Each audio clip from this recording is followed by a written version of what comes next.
Psychoanalysis is a theory of the human mind started by Sigmund Freud in the late 19th century.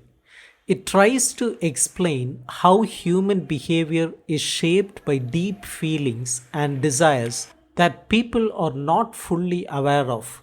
Freud believed that our actions are often driven by unconscious desires, especially the desire to avoid pain and seek pleasure. People must often repress their desires in order to live in society. This repression can lead to mental issues like neurosis. Freud thought that neurosis was common and even said that the human race could be called the neurotic animal because everyone is repressed to some extent. Freud also explained that this repression is not all bad. Sometimes people deal with desires they cannot act on by using them creatively. This process is called sublimation.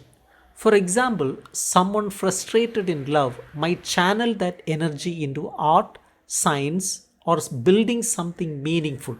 In this way, civilization itself is shaped by repressed desires being turned into cultural achievements.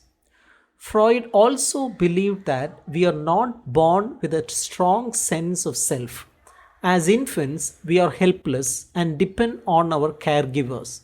This early stage is filled with both physical needs and emotional attachments. For example, the act of sucking the mother's breast for milk becomes pleasurable and is the start of sexuality.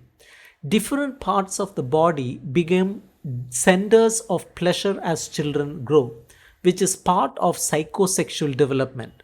One major theory Freud developed is the Oedipus complex, where a child unconsciously desires the parent of the opposite sex and feels rivalry with the same sex parent.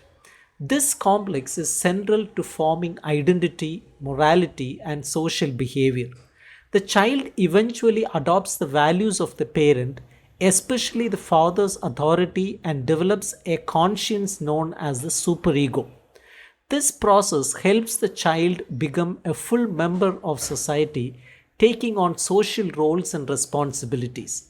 However, this process also leads to inner conflict. The child develops an ego, a sense of self, but has to push forbidden desires into the unconscious. As a result, people are often torn between their conscious selves and unconscious drives. These unconscious drives can resurface in dreams, slips of the tongue, or even physical symptoms. Freud called dreams the royal road to the unconscious because he believed that dreams symbolically express unconscious wishes. Because these desires may be too disturbing to face directly, the unconscious disguises them in symbolic images. Understanding dreams requires interpreting these symbols. Freud's theories were expanded by other thinkers. Lacan, for example, combined Freud's ideas with language theory. The unconscious, he said, is structured like a language, and that our sense of self is shaped through language and social systems. According to Lacan, a child starts out in an imaginary state where they don't fully separate themselves from others, especially the mother. Over time, they enter the symbolic order, which includes language, law, and society. This process splits the person into a conscious self and an unconscious. Lacan's mirror stage describes how a child sees itself in a mirror and begins to form a sense of identity by identifying with this image. This identity is always incomplete and shaped by outside influences.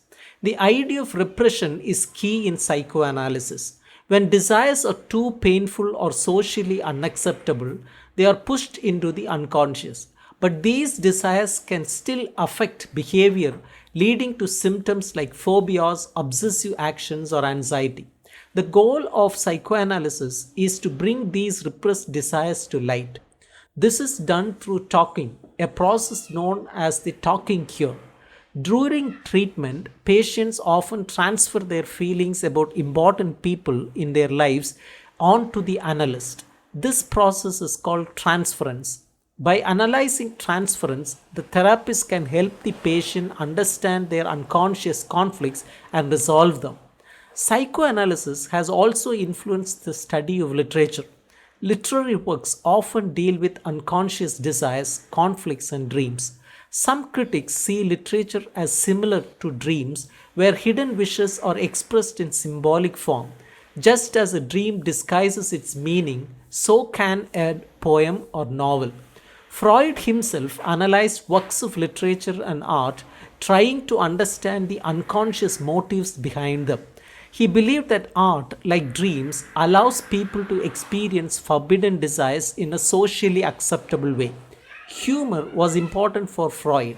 He said jokes express unconscious feelings, especially aggressive or sexual ones, in a disguised and acceptable form.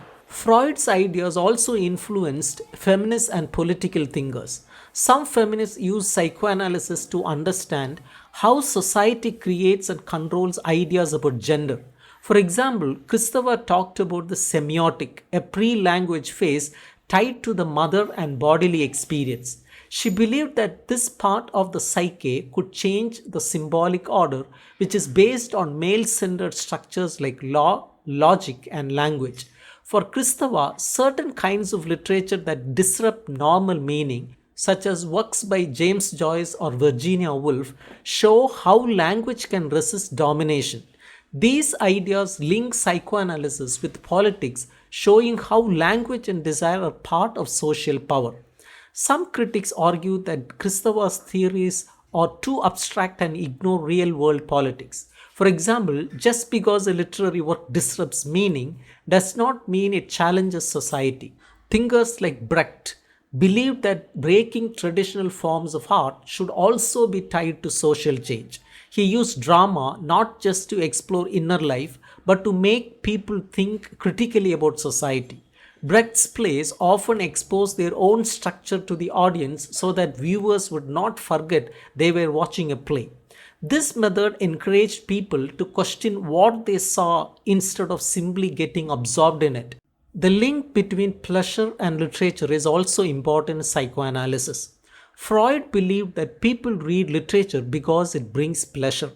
But this pleasure is complex. It may come from unconscious satisfaction or from the beauty of the language. Traditional literary criticism often avoids talking about pleasure as if it were less important than moral or intellectual value. But psychoanalysis takes pleasure seriously and tries to understand why certain stories, images, or styles appeal to people.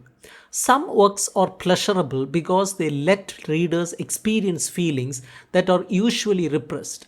Others may offer relief from guilt or fear. Psychoanalysis suggests that personal taste in literature is not just a matter of opinion or cultural habit. There may be deeper reasons why someone prefers one writer over another.